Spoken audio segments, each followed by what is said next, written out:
یہی تو بتایا کہ اپنے نمونے قائم کریں، دعا کریں، نفل پڑھیں ان کے لیے، 2 سجدے کریں خاص طور پہ انشاءاللہ، اور ان کو بتائیں نماز کی اہمیت کیا ہے. قرآن کریم کے آیات ہیں، ان کو نکال کے ہر ہفتے ایک آیت سرکول کر کے میسیج کر کے واٹس ایپ ہر ایک کے پاس ہوتا ہے آج کل، اس پہ بھیج دیا. ایک حدیث ہے نماز کی اہمیت کے بارے میں، وہ نکال کے ہر ہفتے ایک بھیج دی.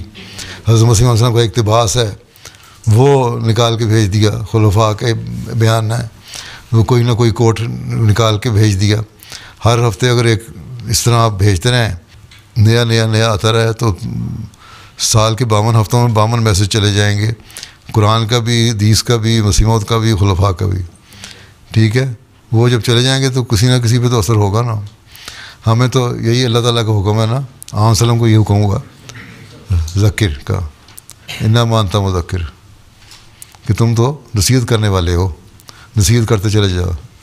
لست علیہم بمسیطر، تم دروغہ نہیں بنائے گا ان پہ. ٹھیک ہے، اب دروغہ نہیں ہے ڈنڈے کے زور سے آپ کہتے ہیں میں قائل کر لوں گا کسی کو. ہاں، پیار سے، محبت سے سمجھائیں، اپنی مثالیں قائم کریں، دعا کریں ان کے لیے، تو ٹھیک ہو جائے گا.